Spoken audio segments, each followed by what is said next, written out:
have to do in the speech, and I actually list how you do the thank yous. Trust me. Little piece of information.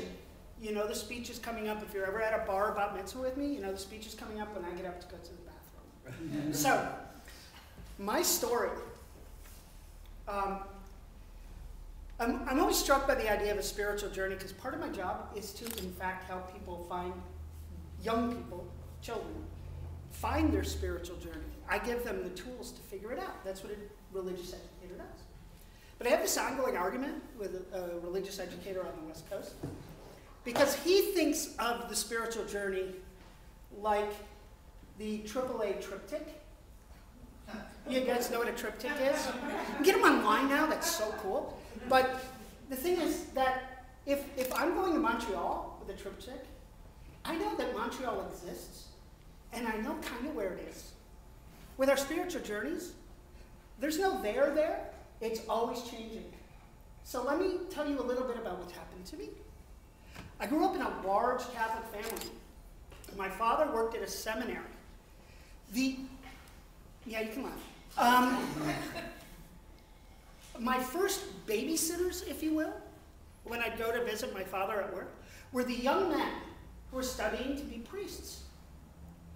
This was the early 1970s. These men had one foot in the modernity of the changing times and one foot in this ancient tradition that was very structured. And it was interesting listening to them talk, because even at a young age, I was fascinated by God. And then, I'll never forget this, I even remember his name, Don Cranberg. Anyone know? Okay, he's a priest in Maine, so I just was checking. Don Cranberg was ordained. Have you ever been to a Catholic ordination? They are fabulous.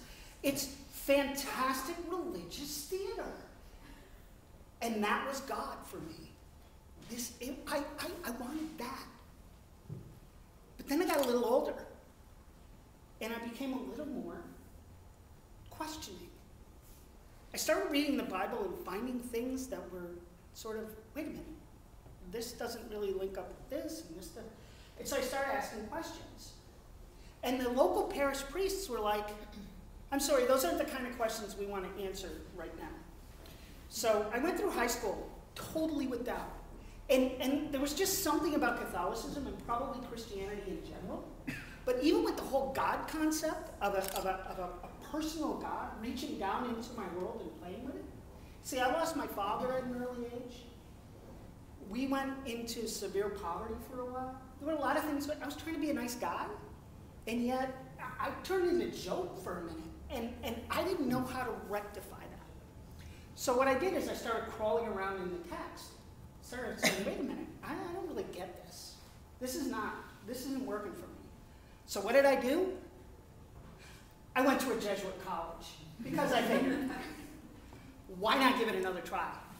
And there are 3 people in the world there are actually 4 people in the world who have helped me along the way to become Jewish. 3 of them were Catholic priests.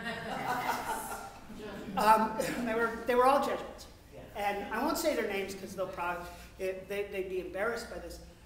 But throughout college, I really struggled. Actually, one of them doesn't even know me. I don't even know if he was alive, but I read a book by a Monsignor who shares my name and felt it was the most arrogant description of humanity as totally sinful that I couldn't respond. I wrote this paper that almost got me kicked out of college in response to this Monsignor George Kelley. And so the entire time I was in doubt, and I left school and I was floating around, and I met this woman who was Jewish. But she was culturally Jewish. She hated religion. And her parents gave me a book by a rabbi, Mordecai Kaplan. Mordecai Kaplan was a rabbi, early part of the 20th century, who tried to blend Jewish tradition with the modern thought in the 20s and 30s, where science was exploding. We were figuring out the atom. So Mordecai Kaplan started reworking everything that had to do with God And I said, wait a minute. This is what I've been thinking about my entire life. He didn't see God as a personal entity or a celestial hall monitor or someone who was constantly messing around with humanity, but saw God as the energy that drives everything. And it requires humanity to act in a particular way to bring godness out in the world. So you think of God as the electricity that's always running through the wires. But it takes us to walk over and flip the switch. And then the lights come on. And so for me, this is where I lived. This is who I was. So I started studying Judaism. And the more I studied it, the more I felt at home. And there's this mystical tradition in Judaism, and it's a wonderful tradition, that all Jewish souls that ever existed and ever will exist were all at Sinai. Are you all familiar with the story of Sinai? The story that God gave Moses the Torah or the Ten Commandments, depending on how you translate, at this mountain in the middle of the Sinai Peninsula. There's actually 2 locations right now that people think are where it is. I don't think we know where it was. I don't think it happened. But this idea that every Jewish soul ever was at Sinai is this mystical idea. And you'll reference, if you ever read Hasidic are a particular kind of Jewish tradition that develops in the 1800s in Europe that's very spiritual and very, everything about it is really mystical and about miracles and stuff. This tradition is that all Jewish souls were there. And then occasionally a Jewish soul is born into a non-Jewish body. And then they have to find their way back to Judaism. It's a great story. I love it. So I ran into a lot of people who told me, my boy, you are just a Jewish soul born into a Catholic body. And, I thought, that's great. You're going to help me make this. So I found out about Judaism, and I started really studying. And I loved it because it blended my understanding of the universe with an idea of God that isn't a God that plays favorites, that isn't a God that comes down and messes with your life to test you, and that isn't a God that will do one thing and not another. And in the post-Holocaust era, the post-Shoah era for Jews, this is an important idea because people lost their entire families. And so for me, that was part of this whole development of my Judaism, was reading Kaplan and understanding this concept of religion doesn't have to make you suspend reality. The reality of the world is not, it doesn't have to be suspended so you can be religious. That you don't have to give up what you believe is factual. Look, things like evolution. I went to the Creation Museum, and I was stunned that within the first, yeah, I know, isn't that an amazing thing? I actually did. I think everyone should go. If you can get free tickets, great. If you can't and you work for a church or you volunteer, write it off on your taxes, because that's what I'm going to do. But I went to the Creation Museum, and in the first 2 minutes, what you hear is that anything that violates what it says in the Bible can't be true. So I'm going to reject it out of hand, and I'm going to make that work in this context of this Jewish myth that was written,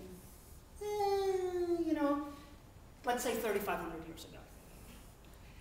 The problem is, the Jewish people never took it to be literal. The Bible, for us, the Torah, is poetry. The first 3 years, I can play Hebrew too. The first 3 words of the Bible is Breshit bara Elohim. There's a huge problem there. There's an article missing. God has a typo. and I'm telling you, I just lost my secretary. And maybe that's what happened to him, because she was the greatest copy editor ever to live. And thank God if you ever got a letter from me that Emily used to read them first, because you'd be trying to figure out what I was saying. But the idea that the first 3 words are not accurate, and they don't mean in the beginning. I think that's purposeful, because we're not supposed to take it literally. We're not supposed to look at this book and say, this is where we start. And everything else has to match this. This is the poetry that we live with. Now, how do we take this poetry and make it work for our lives today? Breshit bara Elohim is when God began creating. And when God began creating, one of the first things God did was create a partner, according to the mythology. And that partner is us. And so instead of trying to figure out how to work the world into this book, for me, the spiritual journey that I've taken is trying to figure out how to take the words of this book and build the world that we should have. And that's the goal of Judaism. And I think that should be the goal of everyone's spiritual journey.